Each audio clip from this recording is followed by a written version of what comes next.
My wife declared intimacy wasn't a marital duty, and our marriage collapsed into silence until I finally ended it to reclaim freedom and myself.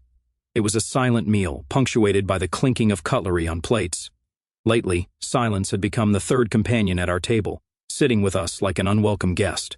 After we cleared the dishes, I suggested we sit in the living room and talk. It wasn't out of nowhere. I'd been feeling the growing distance between us for months, a chasm I couldn't quite define but couldn't ignore either. That night, I wanted answers, even if I wasn't sure what questions to ask. So I started simply, cautiously. "Is everything okay with us? I mean, really okay?"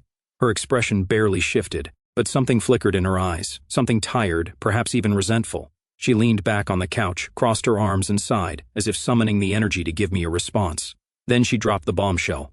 "Intimacy isn't a marital duty. I don't owe you that. And I don't think it's something you should expect from me." At first, I thought I had misheard her. My ears buzzed as her words hung in the air, sharp and definitive.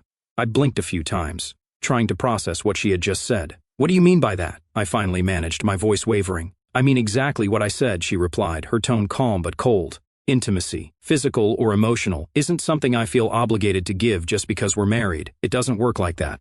Her nonchalance felt like a slap in the face. I sat there, stunned, as if someone had pulled the rug out from under me. This wasn't a simple declaration about sex or affection. It was a rejection of everything I thought marriage was built on: connection, partnership, vulnerability. I tried to stay composed, but the words spilled out of me. "Is this how you've always felt, or is this just now? Because if this is where you stand, then what's the point of us being together?" She shrugged. "I don't know what to tell you. I've changed. Maybe you haven't. Maybe that's the problem." Her casual dismissal ignited something in me. Anger, hurt, confusion, all of it churned together into a storm I couldn't suppress. "You've changed? What does that even mean?" I demanded. "We're supposed to grow together, not drift apart. And you think it's okay to just decide on your own that intimacy doesn't matter anymore?" Her expression hardened. "It's not like you've been a saint in this relationship either. You want to point fingers? Go ahead. But don't act like you've been the perfect husband. This isn't just about me." That hit harder than I expected. Of course, I wasn't perfect. I'd made mistakes. Small ones, I thought, like forgetting anniversaries or getting lost in work. But nothing I'd done felt like it could justify this. I wanted to argue, to fight back, but my thoughts were a jumbled mess. I realized I didn't even know how long she'd felt this way.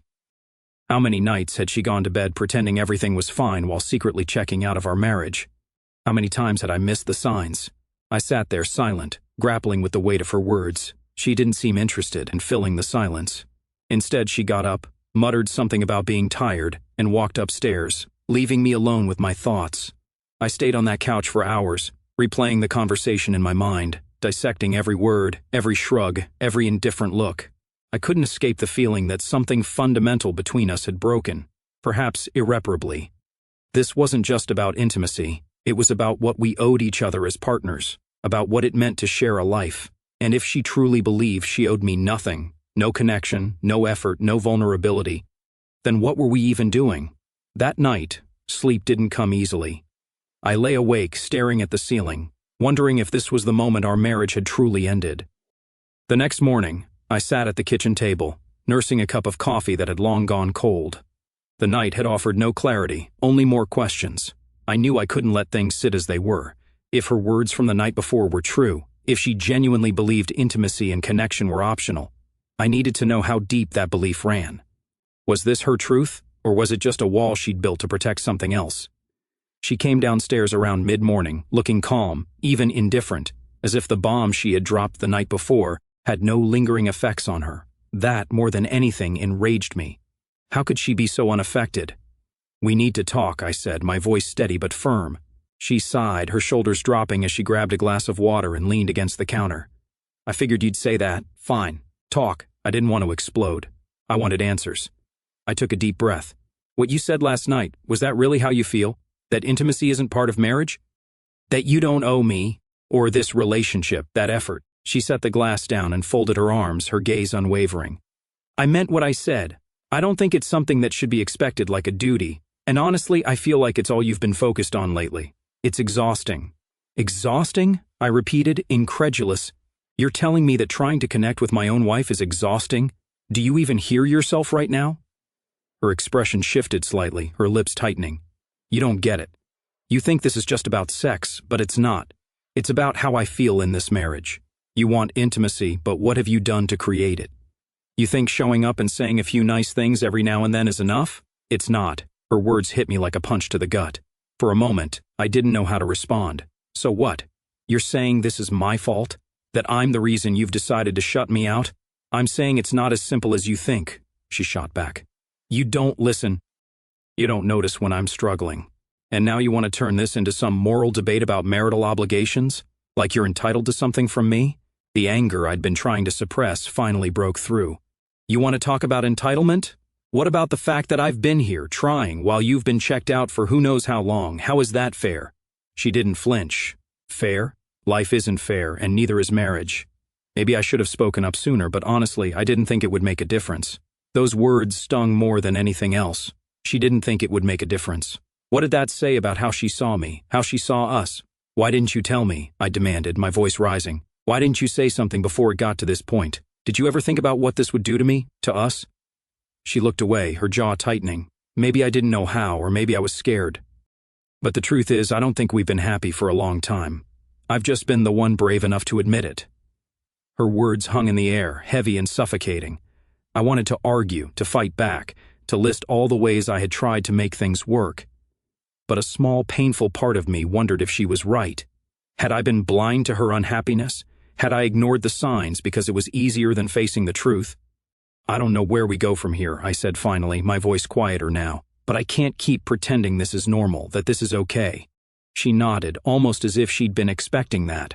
I don't want to pretend anymore either. And with that, the conversation ended, leaving behind a silence that was louder than any argument we'd ever had. After that confrontation, the house felt like a void, silent and heavy with unresolved tension. We went about our routines, in a state of detachment, barely speaking unless absolutely necessary. She seemed content to carry on like this, but for me, every quiet moment felt like a screaming reminder that things were crumbling around us. I couldn't let go of her words, her coldness, the way she seemed so certain that nothing could or should change. One night, after she'd gone to bed, I found myself sitting on the edge of the couch, staring into the dim light of the living room. The ticking of the wall clock was the only sound. My thoughts were relentless, cycling through every argument, every moment that had brought us here. I kept asking myself, how did it get this bad? How did we lose each other? I started replaying our early days, trying to pinpoint where things had shifted. I remembered the way we used to laugh together, the way we couldn't keep our hands off each other in the beginning. We used to dream out loud, planning trips, talking about the kind of future we wanted to build. Those memories felt like they belonged to another lifetime, another version of us that no longer existed. And then I started noticing the cracks that had always been there. Cracks I'd ignored because I didn't want to face the possibility that we might not be as strong as I thought. The arguments we brushed under the rug, the nights when she seemed distant but I told myself she was just tired, the little ways we stopped making an effort, one by one they all added up. Had I failed her? Had I been so wrapped up in my own world that I didn't see her slipping away? Or had she simply given up on me without ever giving me a chance to fix things? The questions gnawed at me, and the more I thought about it, the more I realized I'd been complicit in our downfall. But then another thought crept in, a quieter, more painful one. Maybe it wasn't just about what I'd done wrong. Maybe this wasn't something I could fix. Marriage, I'd always believed, was about fighting for each other. But it seemed like I was the only one still willing to fight. I tried to imagine what life would look like if things stayed the same. Would I be okay with a loveless, disconnected marriage? Could I live like that, knowing she didn't see me as a partner anymore, just as someone sharing the same roof? The answer was clear, and it terrified me. No, I couldn't live like that. I stayed up that night, staring into the darkness, trying to figure out what to do next. Leaving felt like betrayal, like admitting defeat, but staying felt like slow, certain death. For the first time, I began to accept that this might not end with reconciliation. This might end with goodbye. The thought brought a strange mix of emotions, grief for what we'd lost, anger at how easily she seemed to dismiss it all, and fear of what came next. But there was also a spark of something else, something that felt almost like relief. Maybe I was finally ready to stop holding on to something that wasn't holding on to me. Maybe it was time to confront the truth, no matter how painful it was. The weight of that realization settled over me as I sat in the silence of our home, a home that no longer felt like ours. For the first time in a long time, I let myself imagine what life could be like if I chose myself, if I chose to walk away from the version of us that was already gone. And as terrifying as it was, that thought felt like a small, necessary step towards something I hadn't felt in years: freedom. The morning after that long, restless night, something shifted inside me. I woke up with a strange sense of clarity, as though the fog of uncertainty had finally begun to lift. I couldn't keep living in limbo, stuck in a relationship where one of us had already let go. The truth was stark and unavoidable. I needed to take control of my life, even if it meant walking away from the one I'd built with her. I spent the next few days in a kind of preparation, not just logistical, but emotional. It wasn't easy. For years, I'd tied my identity to this marriage, to being her husband, to the future we'd once envisioned together. Letting go felt like tearing a piece of myself away, but I knew it was necessary. The hardest part was accepting that this wasn't just about her words or even her actions. It was about the space we'd created between us, a chasm that no amount of effort on my part could bridge if she wasn't willing to meet me halfway. I couldn't fix what she didn't want to fix, and I couldn't keep sacrificing my own happiness, my own sense of self, just to maintain the illusion of a marriage. I started small. I spoke to a close friend, someone I trusted to give me honest advice without judgment. It was the first time I said the words out loud: "I think I'm going to leave her." Hearing them made it real, tangible. My friend didn't try to talk me out of it. Instead, they listened, nodding their quiet support, a stark contrast to the chaos in my mind. From there, I began to prepare for the inevitable conversation.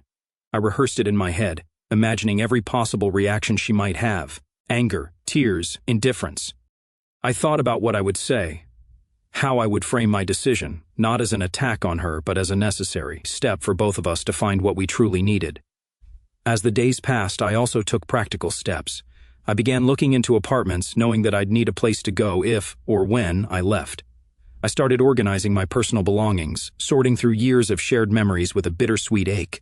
Every photo, every memento felt like a small goodbye. Despite the weight of it all, I felt something else growing inside me: resolve. For the first time in months, maybe years, I felt like I was taking charge of my life instead of being swept along by circumstances.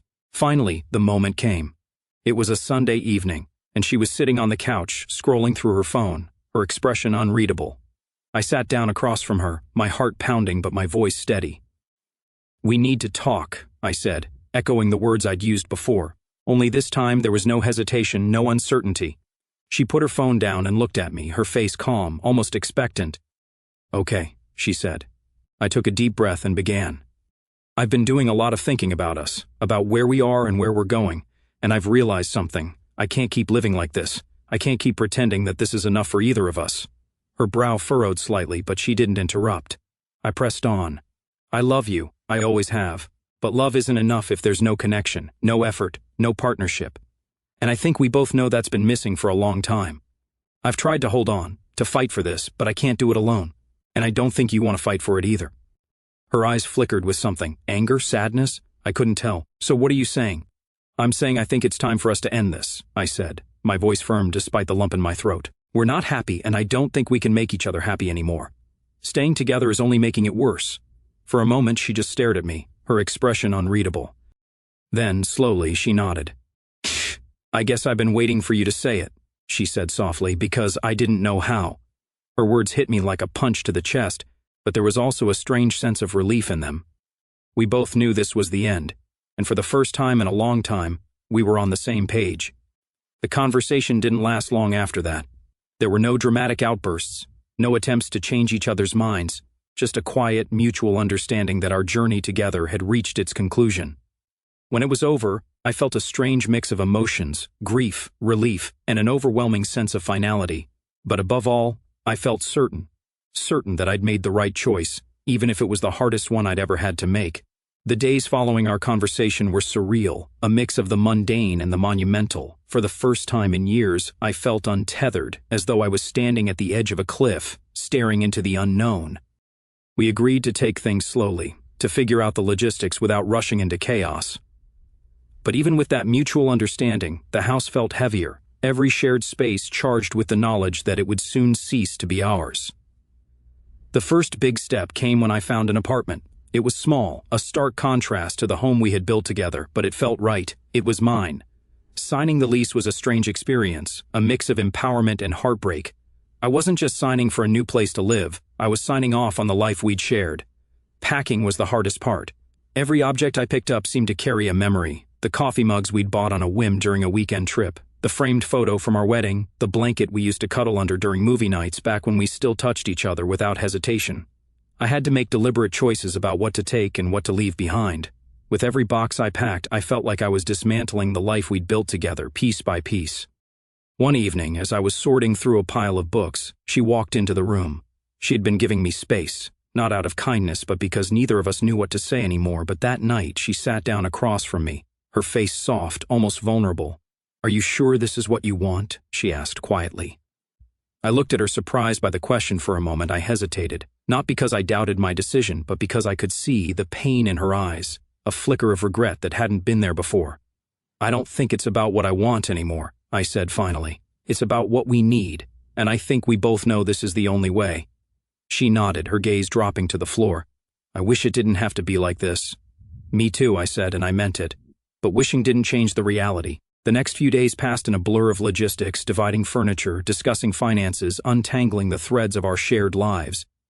It wasn't as contentious as I'd feared, but it wasn't easy either. There were moments of tension, moments when old wounds resurfaced, but we managed to navigate them without letting things spiral into bitterness. The night before I moved out, I sat alone in the empty living room, surrounded by the echoes of a life that no longer felt like mine. She was upstairs, and for the first time in weeks, I didn't feel the weight of her absence. Instead, I felt a strange sense of closure. When morning came, we didn't drag out the goodbye. She stood by the door as I loaded the last box into my car. "Take care of yourself," she said, her voice quiet but steady. "You too," I replied. And that was it. No dramatic farewell, no tears, just two people acknowledging the end of something that had once meant everything. Driving away felt like crossing a threshold. I kept glancing at the rearview mirror, watching the house grow smaller and smaller until it disappeared entirely. For a brief moment, I felt the weight of grief pressing down on me. But it was quickly replaced by something else, something lighter. I wasn't running away from the life we'd built, I was walking towards something new, something I could build on my own. The first night in my new apartment was unlike anything I'd ever experienced. The walls were bare, the rooms quiet in a way that felt almost eerie, and my belongings were scattered in disorganized piles. It didn't feel like home, it felt like a waiting room for whatever came next. I sat on the edge of the bed, staring at the unfamiliar space, and for the first time since the decision to leave, the weight of loneliness pressed heavily on my chest. There were no footsteps above me, no familiar hum of another person moving through the house. It was just me. I thought I would feel liberated, and in a way, I did. But that freedom came with an ache, a hollow reminder of everything I'd left behind. The days that followed were a roller coaster of emotions. Some mornings, I woke up feeling hopeful, even excited about the possibilities ahead. Other days, I could barely get out of bed, the finality of my choice sinking in like a lead weight. I'd scroll through my phone, instinctively wanting to text her, to share something funny or ask her opinion about something trivial. But I stopped myself every time. That chapter was closed. Work became a strange kind of solace. It gave me structure, a reason to get out of the apartment and interact with the world. But even there, I felt the absence of my old life. Colleagues who knew about the separation would tiptoe around the subject, their awkward attempts at support only making me feel more exposed. One evening, about a month after I'd moved out, I went for a walk in the park near my apartment. It was a warm evening, the kind where the air feels alive with possibility. Families were laughing, couples strolled hand in hand, and joggers passed by with focused determination. I sat on a bench, watching the world move around me, and something clicked. For so long I'd been stuck in a narrative where my life revolved around our marriage. What it had been, what it had become, and what I'd lost when it ended. But in that moment, I realized I wasn't defined by that relationship. I was still here, still breathing, still capable of building something new. That realization didn't erase the pain, but it softened it. It made room for something else, hope. Slowly, I started to focus on myself in ways I hadn't in years. I signed up for a cooking class, something I'd always wanted to do but never had time for. I reconnected with old friends, people I'd drifted away from during the marriage. I even started journaling, pouring my thoughts onto paper in an attempt to make sense of everything. And then one day, I woke up and realized I felt lighter. It wasn't a sudden dramatic change, just a quiet, steady shift. The apartment started to feel like home. The silence that once haunted me became a source of peace.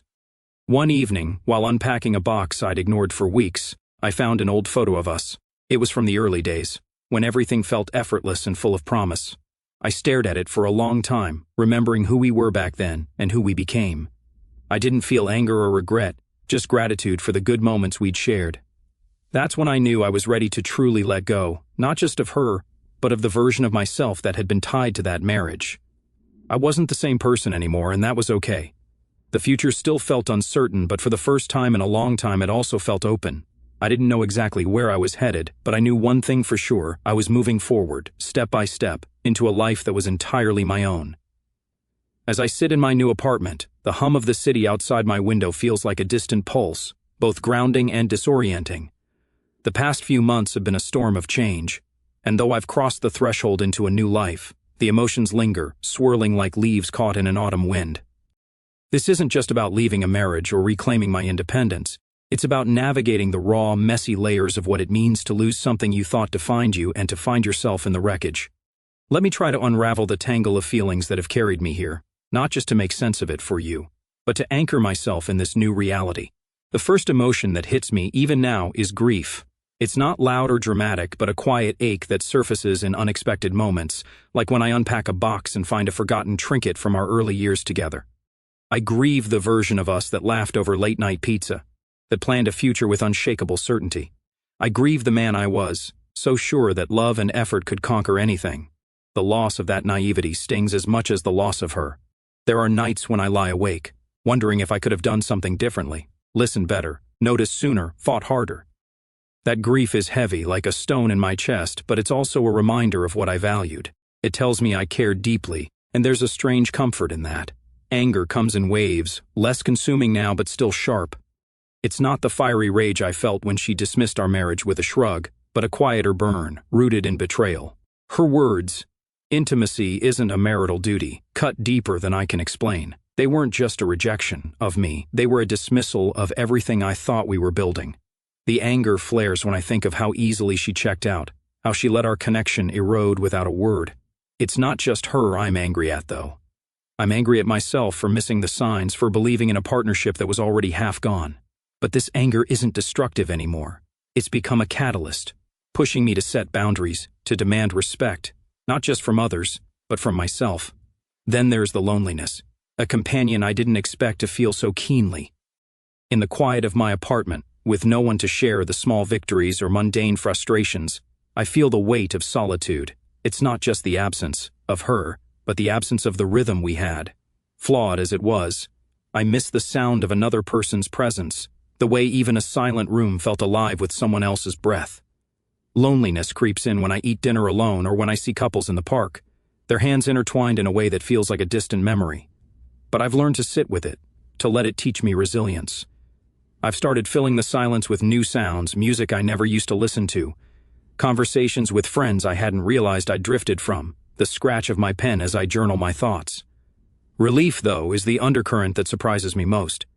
There's a lightness in no longer carrying the weight of a failing marriage.